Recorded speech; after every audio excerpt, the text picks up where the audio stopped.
extend our study of solving linear equations today, but we're going to extend it into linear equalities. Now first, let's review three properties into one that's called the trichotomy property. And what the trichotomy property tells us that if we're working with any two real numbers, A and B, those are arbitrary numbers, then one number either has to be greater than the other, they need to be equal to each other, or one number has to be less. In the real number system, they have to fall under one of these three categories. For an example, what that means is, so let's say that A is 5 and B is -3.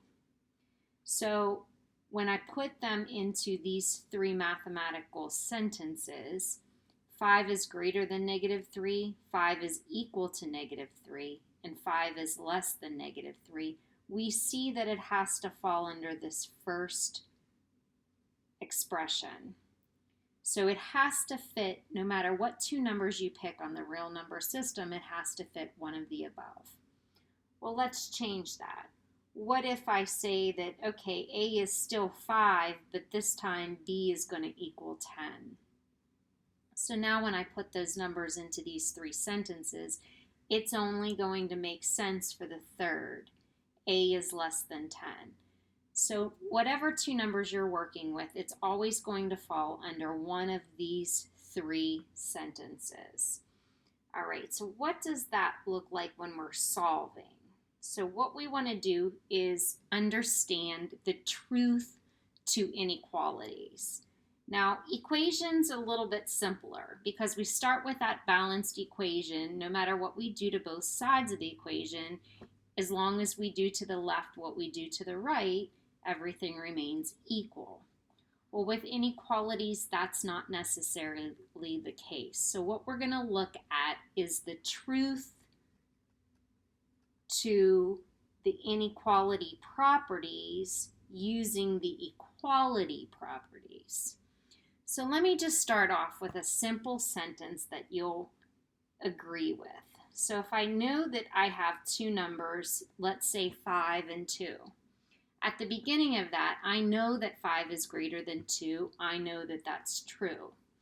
Now, if I apply those properties of equality that we used in section 1.1, and let's say I add the same number to both sides. So my result gives me that 8 is greater than 5. That property remains true. All right, no change is made. Let me start over. Let me start over with the same sentence, 5 is greater than 2, but this time instead of adding a +3, let's see what happens if I add a -3. So when I add a -3, I'm actually taking it away, so that gives me 2, but I'm also taking it away from the other side, which gives me a -1. You can still see that my inequality remains true and no changes were made, whether I added or I added a negative to both sides. All right, so let's try a different sentence. We're going to look at the subtraction. So I'm going to give you a new sentence. We're going to say 5 is less than 10.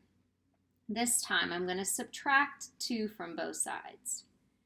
So when I take 2 away from both sides, that gives me 3 is less than 8.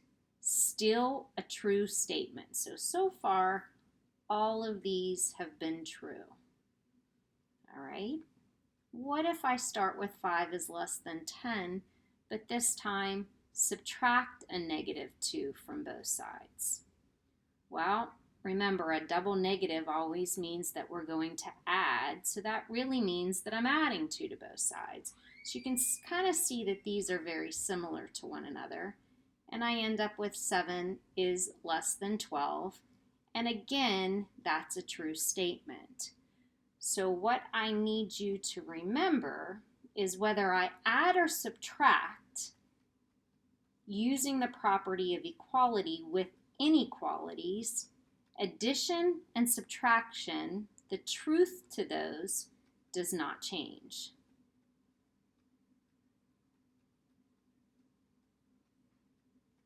Okay, so if I have to undo an inequality by addition and subtraction, the truth is never going to change. Now, let's investigate multiplication and division. So I'm going to start off with 5 is greater than 2 again. Nice simple numbers. But this time I'm going to multiply by 2 to both sides. When I do that, I double 5, which gives me 10. I double 2, which gives me 4. And again, my inequality stays true. But let's see what happens when I multiply both sides by a negative 2. So that gives me negative 10 and negative 4. Now, this is the first time that my left value is not greater than my right value, or my A doesn't remain greater than my B. I actually have to flip my inequality sign to stay true. So my truth doesn't exist in this problem when I multiply by a negative. So let's remember that one. All right, so if I go back and I look at a division problem, I'm going to start with, this time let's do 5 is less than 10. Still a true statement to start with. This time I'm going to divide both sides by 5. When I divide both sides by 5, I end up with 1 is less than 2. Okay, that still remains true. But when I start with 5 is less than 10 over here, and I divide by a negative 5, what I end up with is negative 1 and negative 2. But negative 1 is not less than negative 2. So again, you can see that my inequality had to change. So what I need you to remember is that when you multiply or divide by a negative value,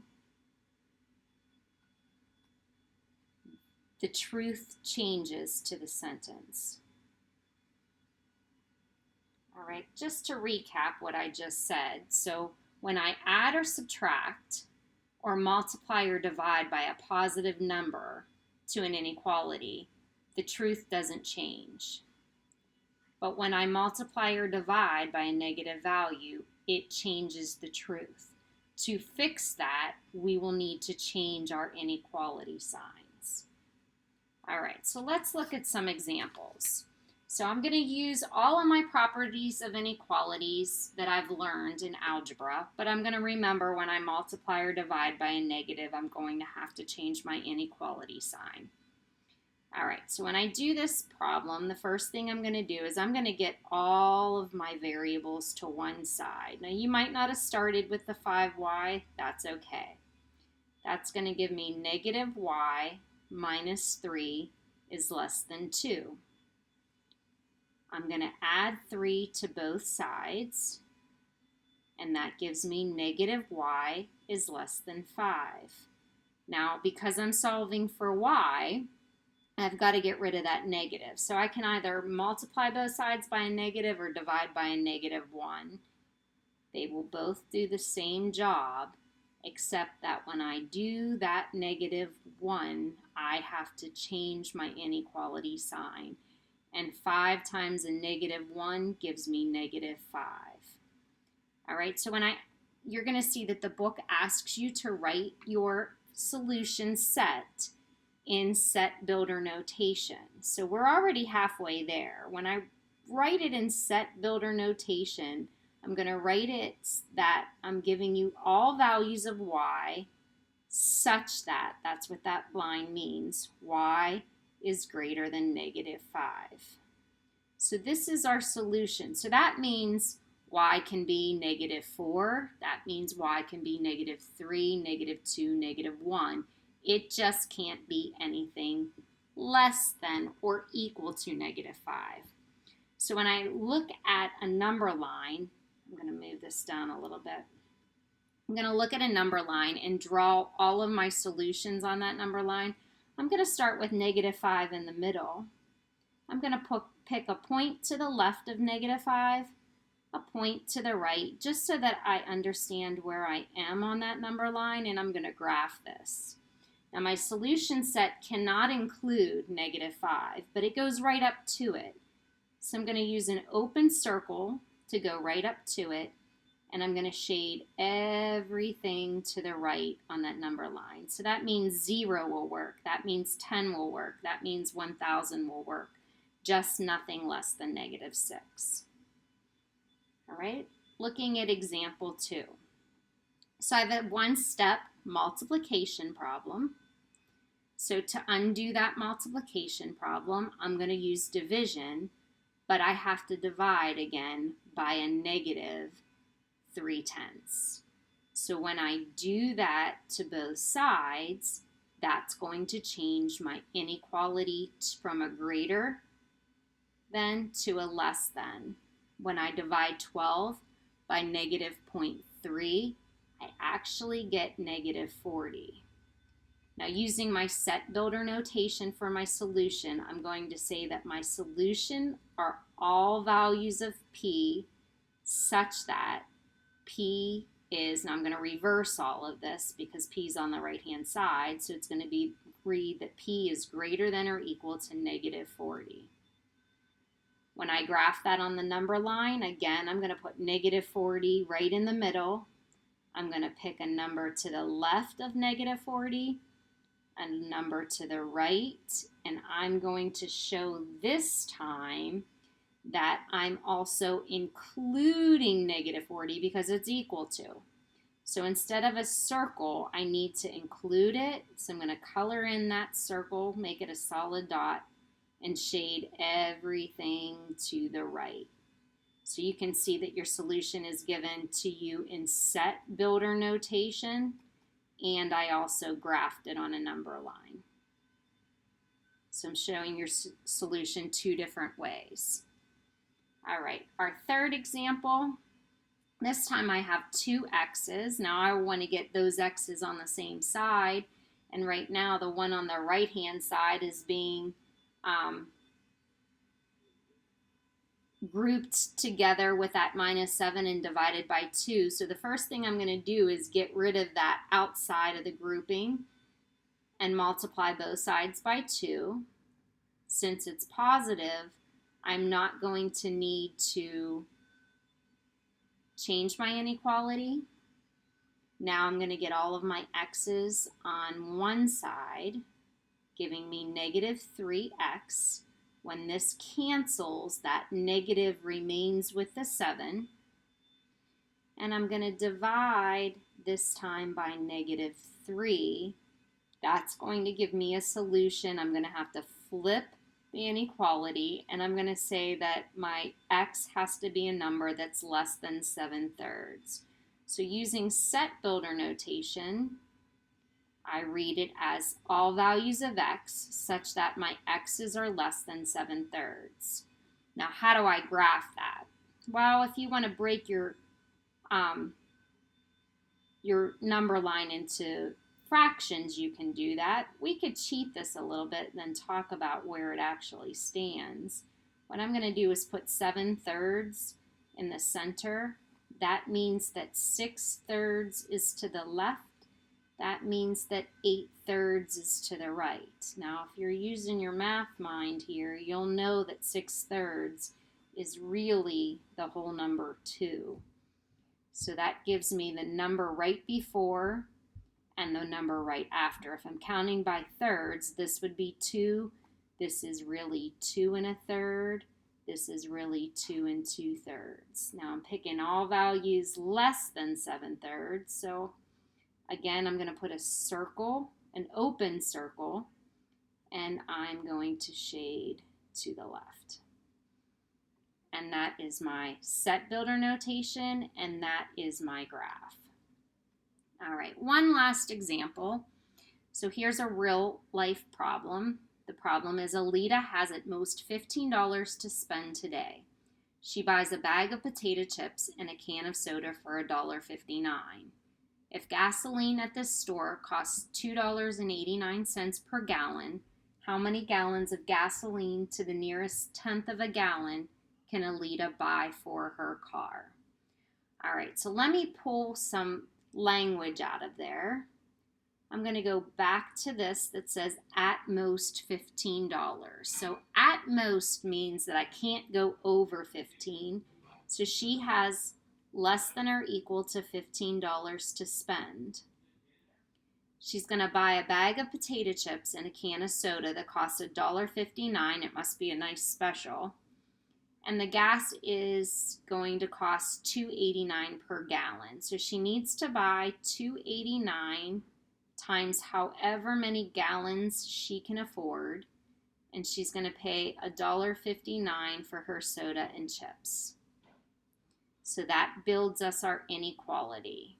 There's the soda and chips. So when I go to solve for this, I'm going to take that soda and chips off that $15 first. That's going to show me how much money I have left. So when I take $1.59 off of there, I end up with 2.89G is less than or equal to 13.41. And I'm going to divide both sides by 2.89.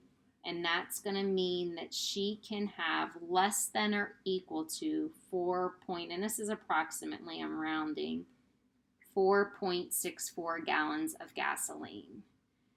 So Alita can buy no more than, let's say 4.6 gallons of gasoline. All right, so we built our inequality, we solved our inequality, and found how much gas she can actually buy. So that concludes our lesson. You're going to look on Google Classroom to look at the assignment that you see right there.